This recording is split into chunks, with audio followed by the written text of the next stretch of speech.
As a rental real estate investor, just how important it is to keep track of all of your income and all of your expenses for each property throughout the year. It's especially helpful if you do that through the year so that come tax filing time, it's so much easier to transfer everything over into Schedule E that you are going to report to the IRS. Most rental real estate property is reported on Schedule E. There are some exceptions to that, but for the purposes of this video today, we're going to focus on what gets reported on Schedule E, which is for supplemental income and loss from rental real estate. There are some other areas like any income that you might get from royalties that would also go on Schedule E or an S corporation or even a partnership. But for purposes of today, we're focusing on just rental real estate that would go as part one of Schedule E. Now, a lot of people might wonder exactly what is all involved with Schedule E. So, yes, you're going to put your income. You get to put the details for each property. And Schedule E has many benefits for real estate investors. Now, certainly, this video is not intended to be tax advice in any way. This is more of informational purposes to help real estate investors understand the various categories and what gets reported on Schedule E. So on Schedule E, you're going to put your income, but it's also important that you have an opportunity to list all of your expenses. And Schedule E allows you to have a standard approach to doing that from one rental estate property to multiple real estate properties. So you have this standard way of tracking everything, which makes it much easier when you go to compare properties and see how are they performing, or maybe even when you get ready to sell, you've been tracking things and you know how you do each year and you know how the depreciation has accumulated over time. So you're going to use Schedule E to make things standard. If you come audit time or just sticking with compliance, having a standard form that you use across all properties is going to make that so much easier.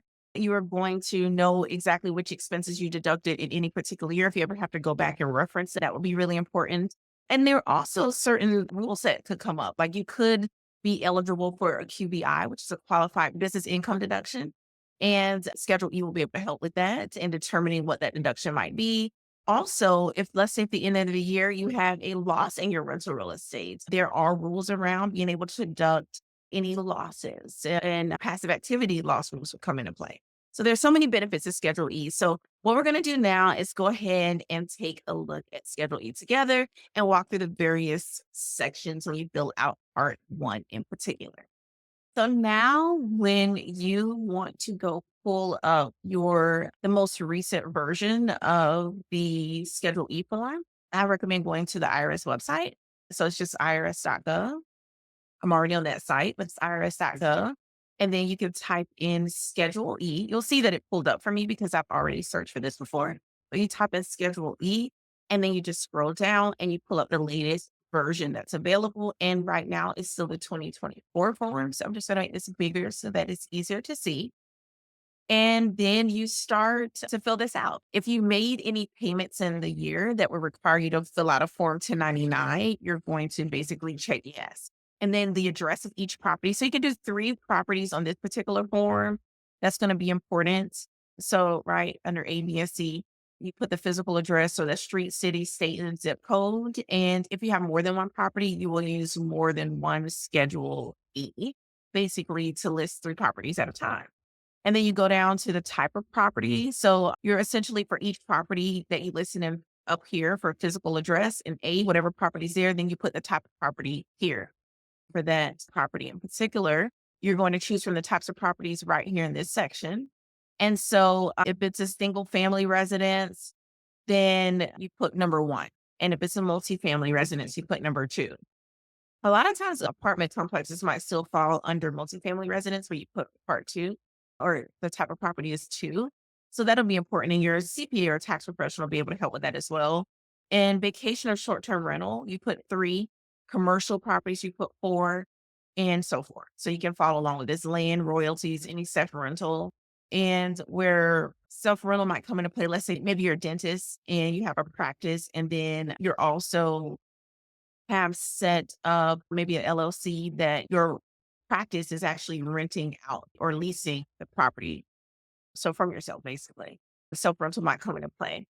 Now, for fair rental days versus personal use days, this is important because remember, this Schedule E is going to be used for any or you could list any expenses that you want to be able to deduct for the year against any income, right? So that's going to reduce your taxable income or potentially, right, for any rental real estate.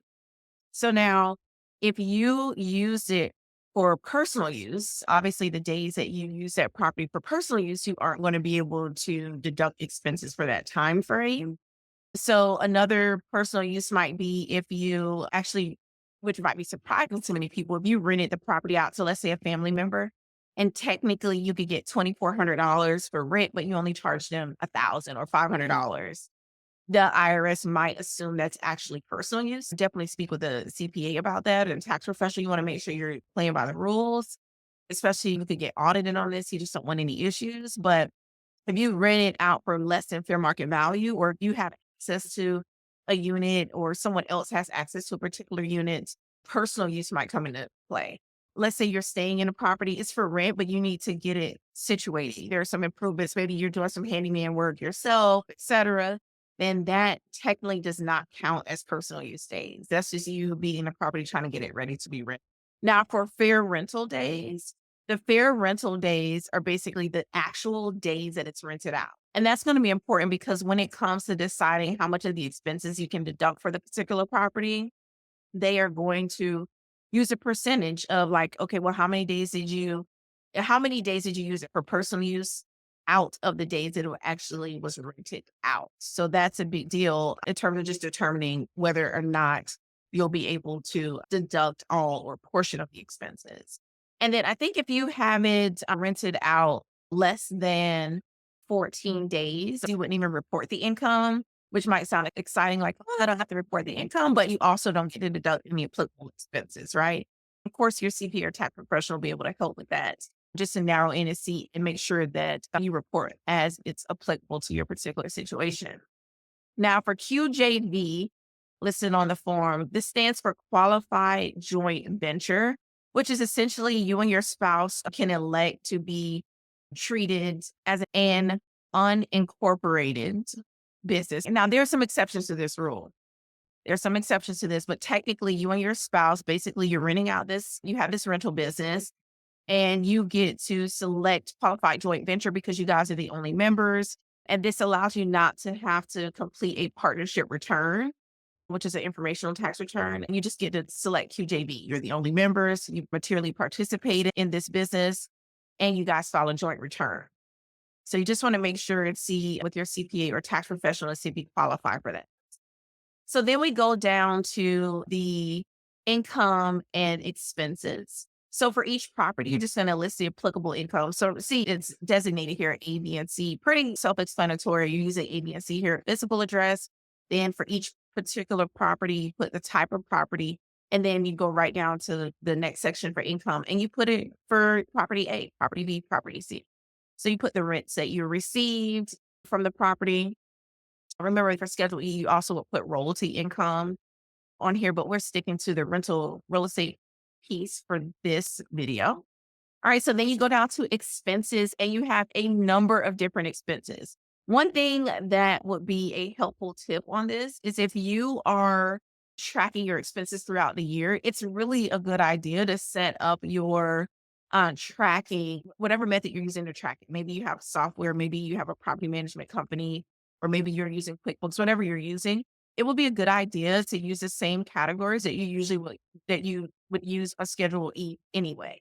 So it makes it so easy to report over. You're doing things the same way that the IRS would love to see it, right? So the first advertising, the first expense that's listed here, think online listings like maybe you use Zillow or LeapNet. Sometimes they might charge if you use their more premium service. So some of it might be free, but if you want to use their more premium service and get access to perhaps a larger group of people or to have your advertising show up in a certain way, they might charge a fee for that.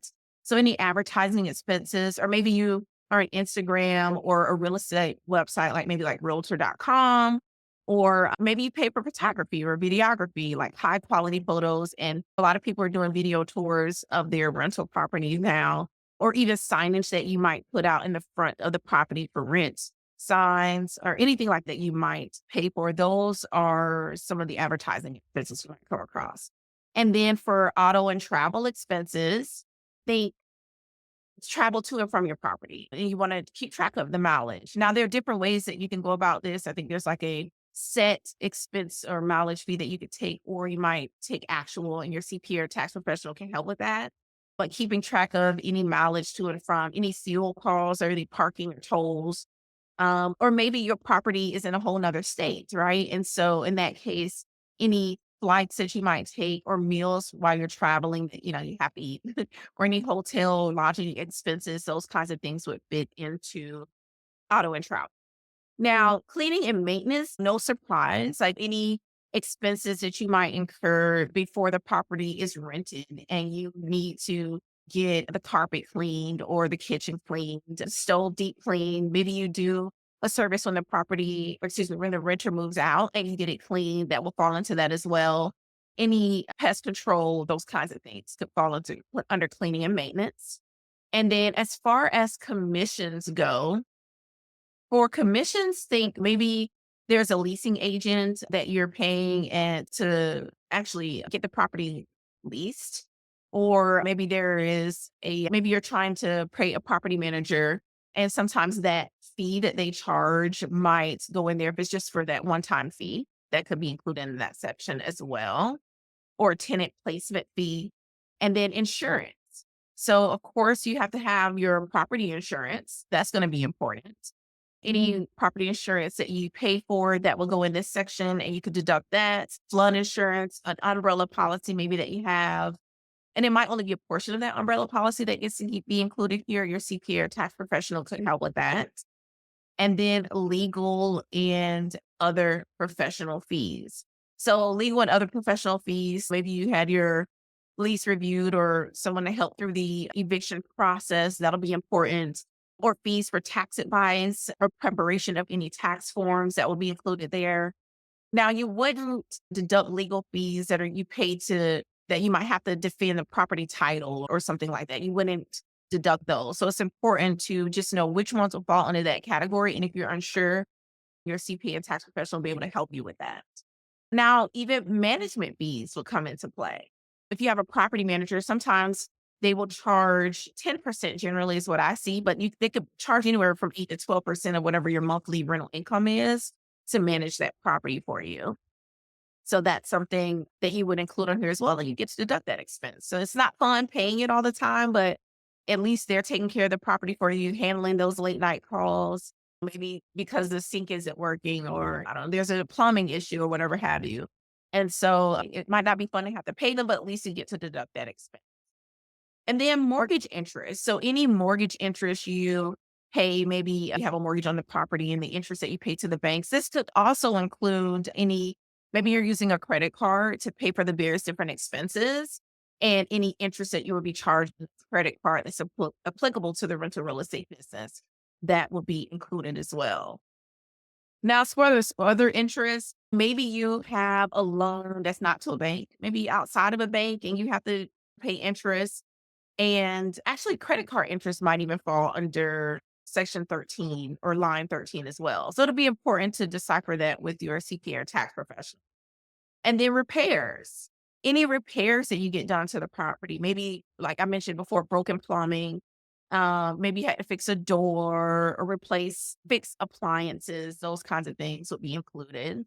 So repairs are going to be like ordinary and necessary expenses that are necessary basically or required so that you can keep operating your rental real estate business or keep those properties rented out. You might need to fix something. It would not include improvements to the property. If you had to replace appliances as opposed to fix them, that would not be included. Or you had to replace an entire HVAC system. That is not a repair, that is an improvement. That would be basically depreciated over time. And your CPA and tax professional will be able to help you in terms of how to go about doing it. And then supplies. Supplies are another thing. And for supplies, think, anything for your office supplies like notepads, pens, those kinds of things, but cleaning supplies like a broom, a mop, maintenance, maybe light bulbs, batteries, a hammer, screwdriver, or landscaping supplies, fertilizer, lawn care products, a shovel, a toilet seat. Those kinds of things are small tools, a smoke detector, a fire extinguisher. A lot of times those are going to fall under supplies. And then when it comes to taxes, think property taxes that you pay, which can be significant, especially in certain states, and you get to deduct those as an expense. And also, if your state in particular has, or maybe you just come across any fees that are associated with permissions to actually be able to rent out your property, or if there are any licensing fees that are involved that could also fall under tax, then you want to include that. Utilities is interesting in that you might cover the utilities yourself or your renters might cover it. So if you cover the utilities, you want to include it, or if you cover it for your renters at all, you want to include it. But if your renters will reimburse you, then for the years where they're not reimbursing you and you're covering it, you want to put that in here. And then if they reimburse you, you have to take that in as income as well as not include whatever they reimburse you for as an expense that year. And then for depreciation is essentially the IRS allows you to depreciate the building. So not the land doesn't get depreciated, but the actual rental property itself is saying there's wear and tear on this property.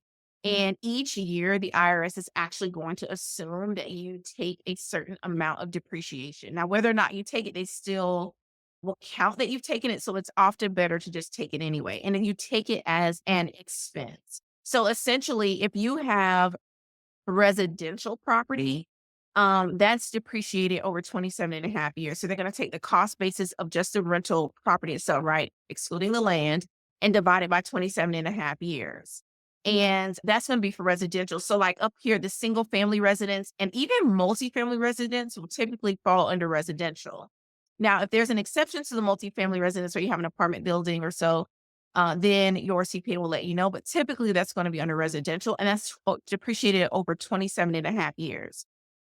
So for every year that you own the property, you take a portion of the depreciation as an expense, which is further reducing your taxable income. This is actually very huge, especially in the early years when you first purchase the property. Depreciation gets counted in the first year you purchase. Now you don't get to depreciate your home, your primary residence that you just use for yourself. This is speaking to property that's in business, so rental real estate in particular will fall under that. And then if you have any other expenses that are not listed here, you can include them in other. Again, your CPA or tax professional can help you just see if technically it could fall somewhere else or what should go in this section. So then from there, you tally it all up on line 20. You're going to tally all of the expenses up on line 20, and then you're going to take your income minus your expenses and put that on this line for 21. And then on 22, now there are certain rules that come into play. And not everybody can deduct the full amount of any loss that they might incur. So that's going to be important. So once you get to the end of the form, essentially, you need to know, do you have any limitation as far as how many of these expenses or how much of your total expense you can deduct? That'll come into play. So you'll need to indicate that on the form. And you could check IRS website for those numbers as well. And so this is a very important form because you may be able to get partial deduction or a full deduction. And then when it's partial, if you only get to do a certain amount, you'll be able to pass it on to the next years and carry it forward. And that goes all the way up until maybe you might sell the property. And then when you sell it, typically you might be able to take the full remaining amounts that you could not deduct before in any given year. Now, there are some exceptions to this. If you meet a real estate professional designation for the IRS, you might even be able to use some of these losses and deduct them against active income. But in any given situation, what's going to be most important with this is that you report accurately on your Schedule E so that you can know exactly what your expenses are for the year, what the income is, keep track of everything. It's going to help you keep things very organized. And it makes it easy for you if you were ever audited. Now, again, this is not meant to be any type of tax advice. This is meant to be educational, but you can see there are many benefits to understanding Schedule E and even tracking your expenses in the same categories that Schedule E already uses to do it throughout the year so that come tax filing time is so much easier for you. And I know as financial planners, whenever we help rental real estate investors, we look at Schedule E all the time and we use this to form the basis of some of the calculations that we use to help real estate investors better understand how their properties are performing and what adjustments they might